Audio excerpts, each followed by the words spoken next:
Dalam kesempatan ini kami menyampaikan juga nama pasangan kami adalah Ridho, ya, singkatan dari Ridwan Suswono.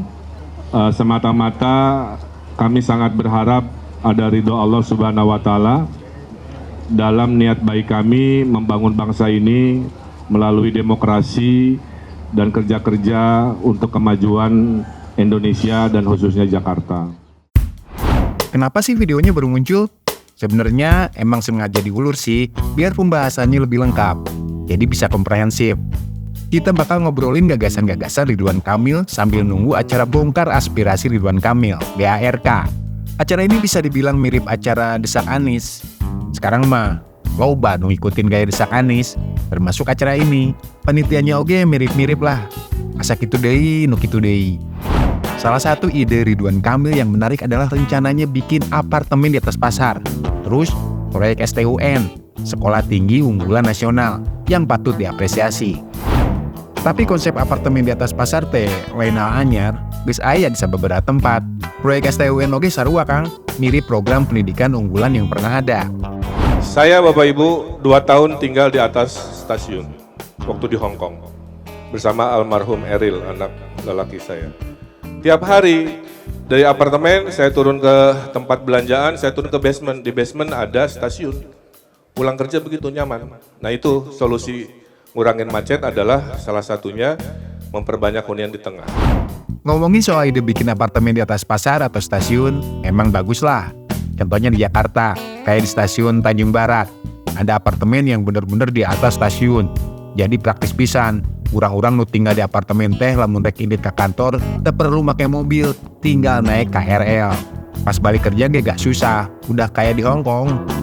Kalau di atas pasar juga udah ada, misalnya di Pasar Rumput, Manggarai, atasnya jadi apartemen atau rusunawa gitu. Intinya mah rumah vertikal. Dan saya setuju pisan ide ieu, kudu didukung. Tapi inget, ieu lain ide anyar. Sudah ada di beberapa tempat, di Lebak Bulus, apartemen Point Square-nya. Tapi yang penting teh pas dibangunna, apartemen atau rusunnya kudu dialokasikan dengan benar. Ulah nepi kan nu beuli ku investor, kudu bener-bener nu butuh rumah pertama. Bisa jadi ajang investasi, terus harga jadi naik. Jadi susah tuh buat nu beneran butuh. Kedua, Kang Emil ngajak mindahin kantor-kantor swasta, pusat, dari Tamrin ke utara sama ke selatan. Contohnya, TB Simatupang, supaya sebaran ekonomi lebih rata.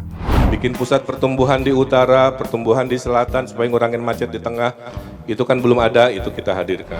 Sebenarnya ini bukan ide anyar. TB Simatupang dari dulu memang sudah dirancang jadi pusat bisnis baru. Dan sekarang juga banyak kantor di sana. Tapi apakah dengan adanya TB Simatupang, Tamrin jadi sepi? Enggak juga. TB Simatupang itu keren. Dari Ragunan banyak kantor. Ada kantor Nestle di Pasar Minggu. Terus headquarter di dekat Lebak Bulus. Itu semua di TB Simatupang. Panjang pisan. Masalahnya, macet di TB Simatupang malah lebih parah dibanding Tamrin. Jalannya sempit, sedangkan tolno lebar teuing. Jadi, ini bukan ide anyar. Tapi kalau mau bikin CBD baru di utara, itu ide anu saya pisan Kang Emil, buat ngatur pusat bisnis supaya gak numpuk di tengah kota. Jakarta itu tidak punya lagi lahan. Maka menurut Bappenas saya setuju pertumbuhan Jakarta itu ke utara. Di utara ada reklamasi, ada giant seawall, ya. Itu masih memungkinkan menata kota menjadi kelas dunia itu adanya di utara. Mungkin ayeuna di wilayah utara, anu paling banyak kantorna di Pluit. Kurang tahu sih pastinya. Tapi intinya perlu diperluas lah ke utara. Masalahnya swasta mah teu bisa disuruh pindah gitu wae Kang Emil. Emang pindah kantor gampang. Swasta kan bosnya sorangan, jadi teu mungkin Pemda bisa maksa. Contohnya waktu Covid, pemerintah pusat nyuruh WFH, tapi loba nu bandel. Padahal waktu eta kenyataan darurat pisan. Apalagi ieu mah saukur soal macet, nah rek nurut. Nah, anu katilu, Kang Emil bilang mau ngegilir WFH buat swasta. Pasca Covid, work from home, itu ada yang menjadi permanen. Nanti kita gilir, Senin misalkan industri media work from home, Selasanya industri kesehatan apa yang tidak substansial gitu ya. Saya waktu Gubernur Jawa Barat, mohon maaf ya, provinsi pertama yang melakukan work from home permanen adalah dulu Jawa Barat. Gimana tuh, Kang? Untuk PNS. Ini lagi, apa lagi? Tadi kan sudah dibilang, pas pandemi aja pada nggak nurut. Apalagi cuma gara-gara macet disuruh pindah kantor. Tukang. Pindah kantor tuh harus dengan kemauan sendiri. Sama halnya juga dengan WFH. Sebenarnya BSD itu disiapkan jadi CBD baru. Soalnya sekarang banyak perusahaan besar yang udah pindah ke BSD. Ini confirm loh, bukan tebakan. Udah banyak banget lihat perusahaan-perusahaan besar pindah ke sana. Makanya, mendingan sekalian pindah ke BSD aja daripada ke TB Simatupang atau Pluit. Lebih jauh sekalian, atur koordinasinya kudu jelas. Tapi balik lagi, swasta mah tuh bisa dipaksa. Harus ada insentif yang bikin mereka mau pindah. Terus yang Emil juga bilang pengen mindahin kantor pemerintahan daerah keluar dari Jakarta Pusat. Ini ide yang patut dipikirkan lebih dalam. Termasuk ada wacana, mohon didukung oleh DPRD, kita memindahkan pusat pemerintahan DKI ke sebuah tempat di luar pusat.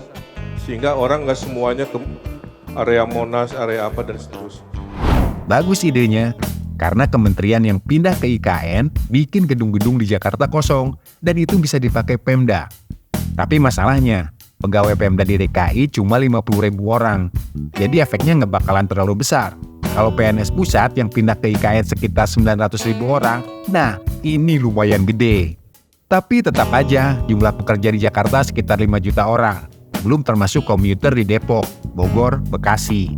Jadi kalau 1 juta orang pindah, bakal ngurangin macet, tapi nggak signifikan. Antar jemput budak sekolah juga salah satu yang jadi bikin macet. Terus Kang Emil juga ngomongin soal kasih anggaran ke RT RW beberapa ratus juta per tahun. Ini bisa jadi solusi kalau dikelola dengan benar. RW diberi anggaran 100 juta, 200 juta kali 2.700 RW. Apa yang terjadi? Bayangkan ya, imajinasikan. Ada 2.700 pertemuan. Ngebahas ini duit dari gubernur buat apa? Ada yang membahas lebih baik kita bikin gapura. Ada yang membahas lebih baik kita beresin sungai yang rusak.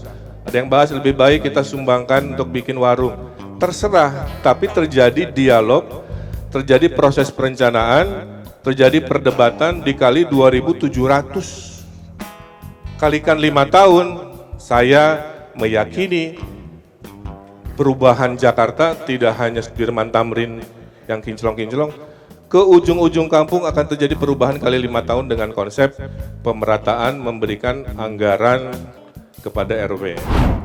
Nah, ide ini sebenarnya udah pernah dijalanin sama Kang Emil waktu di Bandung.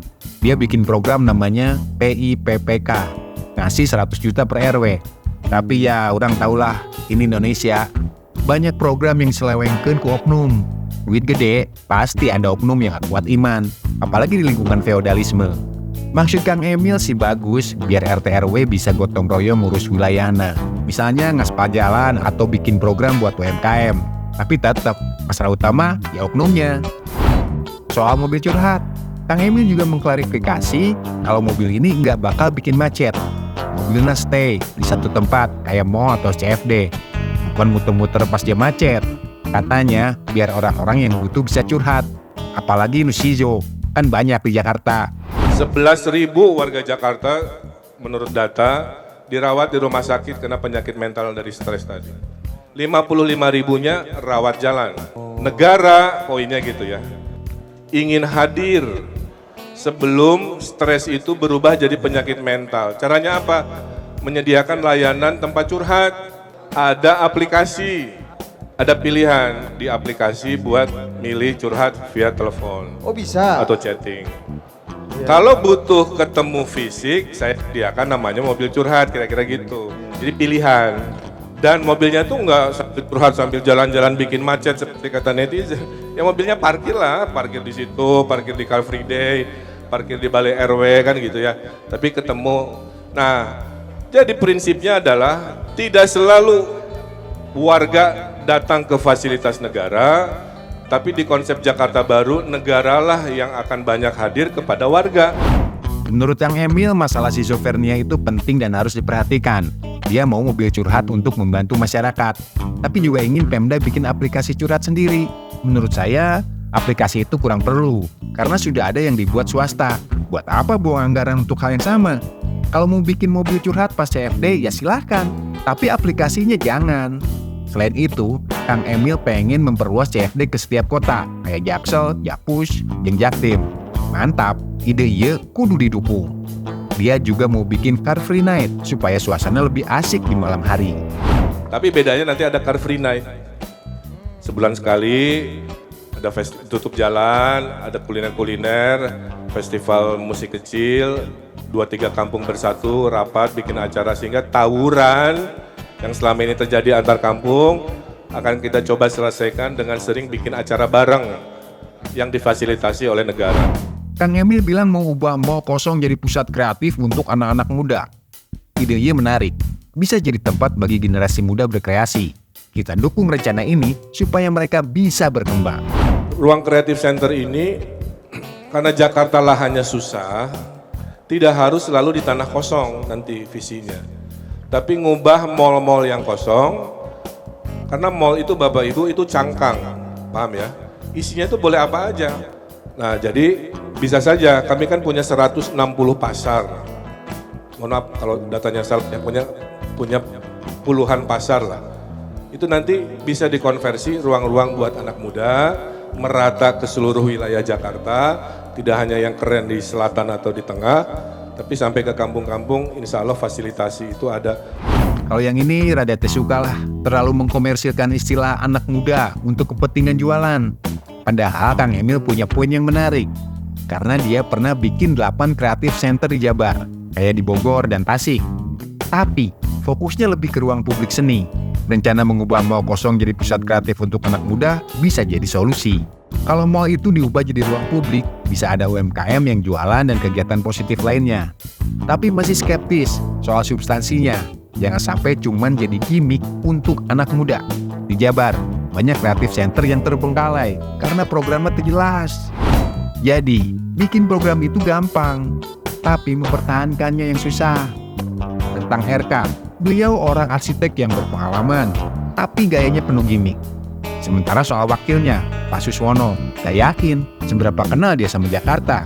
Apalagi dia bilang pernah mau pindahin pusat bisnis ke TB Simatupang yang udah macet. Jangan-jangan Bapak orang Brebes gak tahu jalan Jakarta. Udahlah segitu aja, kalian mau pilih siapa bebas. Mau Mas Pram, Kang Emil, atau Pak Dharma. Komen di bawah lah. Sampai jumpa.